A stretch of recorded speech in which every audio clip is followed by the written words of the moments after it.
All right. Hi, everybody. Randy Dean here, the email sanity expert. And today I want to do something sort of fun. I've been wanting to build this video for a little while. This is a video about my favorite reference apps for smartphones and tablets.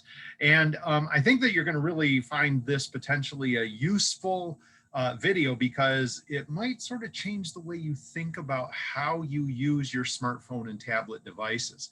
And it's part of the actual full-length course that I teach on smartphone success and terrific tablets. And one of the interesting things about that course is that, one of the things I always share right at the beginning is this. Phones, by their design, distract you. And potentially, I read a statistic, 13% of smartphone users are addicted to their devices. They're constantly interrupting you. They're always trying to grab your attention.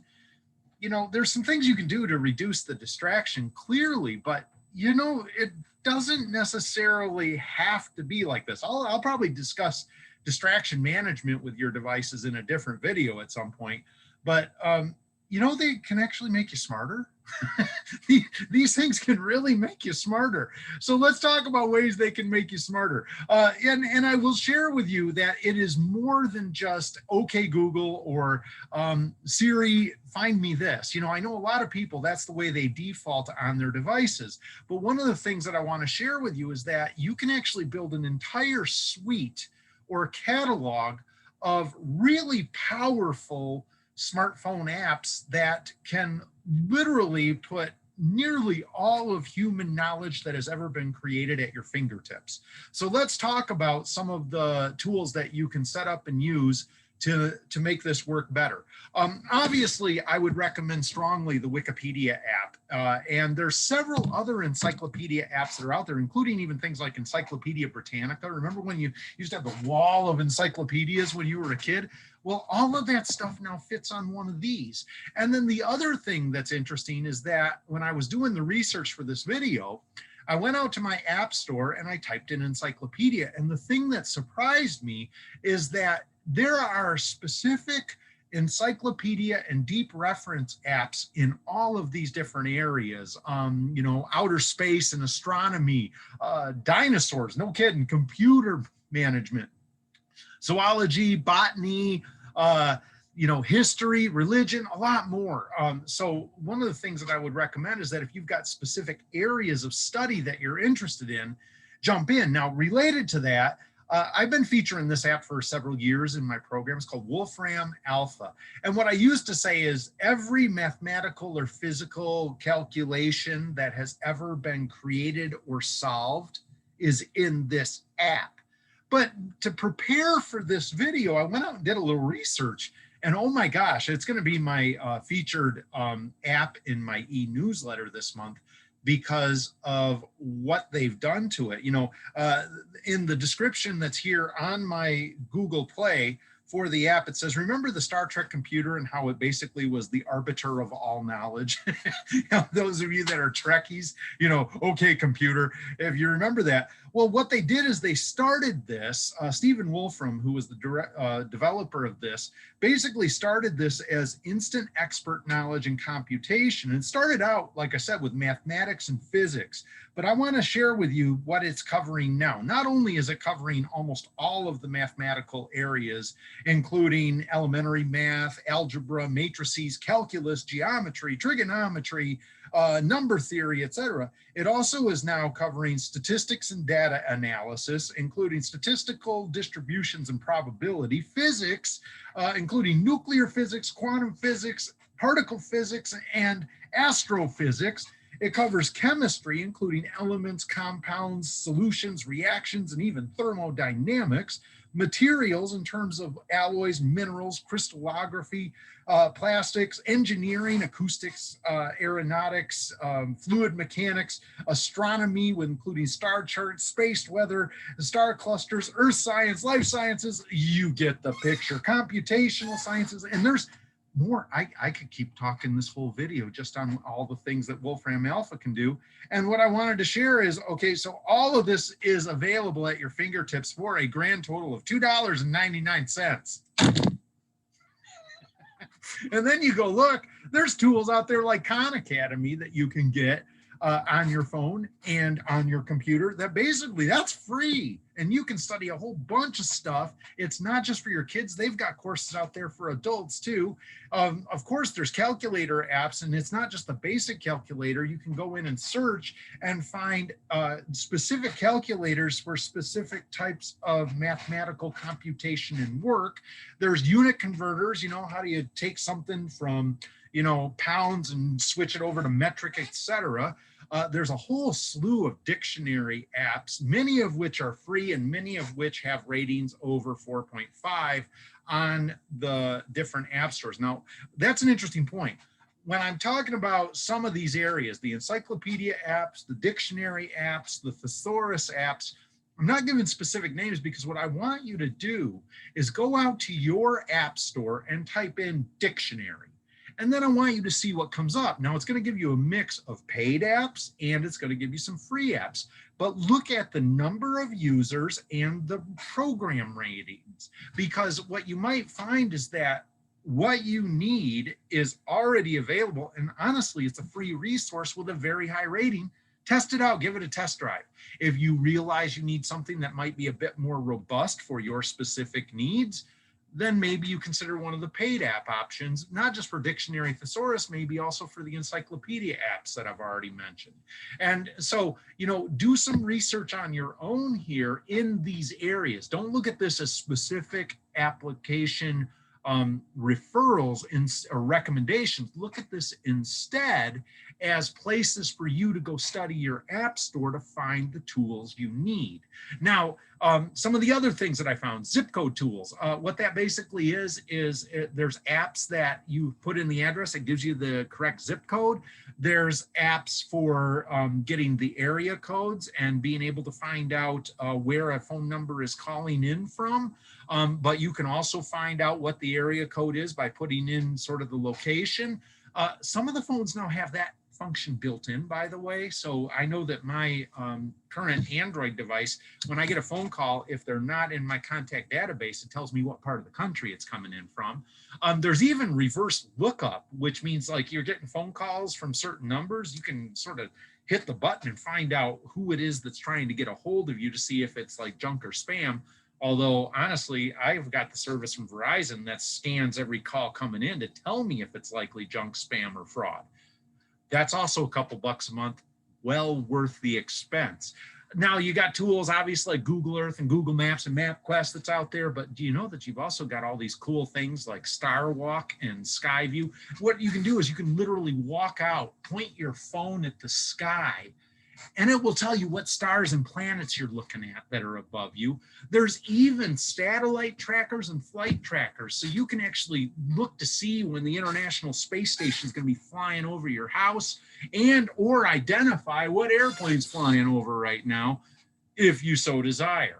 Of course, there's all of the major news apps. And when I'm saying this is television, radio, newspaper, magazine. One thing that I would say is be careful here, because this could be where a lot of your distraction comes in. We're going to talk about that more in a moment. But the interesting thing is that, you know, with all of these, you could set up panels on your device. And so I mentioned some of the specific higher level reference apps above this news app panel. I would make a panel with a lot of these items all on a single panel on your phone. You know how you can have several home screens, you know, few this way, few that way? Maybe you make one your reference panel and another one your news and social media panel, so that you've got all of your apps on the same place. And maybe you even make groups depending if you'd like. You know, that's where you drop one app on top of another and it makes a little group. But the key point is if you can get your stuff together and you're controlling the landscape of your device, you give yourself an opportunity that you're going to be able to use it more strategically with a little bit less distraction. Now, the one caution on these news apps is a lot of them have built in what's called push notifications. And what that means is that you download the app and it starts blinging all the time, telling you whenever there's a breaking news story, although the vast majority of them aren't really, truly earth-shattering breaking news stories. And so if you see that any of these apps, when you download them, is starting to really sort of harass you, go into your settings, apps notifications, turn off the notifications for the apps that you're bringing in that are going to cause you this problem. Now, one of the other things too is, it's not just television, newspaper. My favorites right now, I really like CBSN.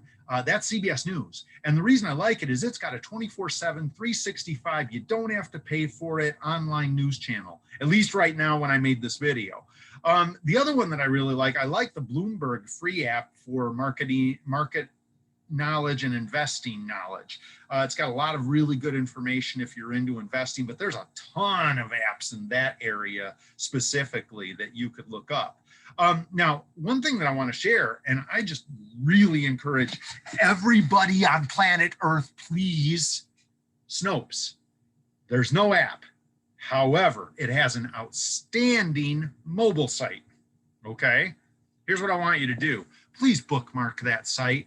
And before you post that thing that your crazy uncle out 4 states away posted on Facebook, please Snopes it to make sure it's actually legitimate. The whole world needs to do that right now. See, they can make you stupid if you believe the stupid.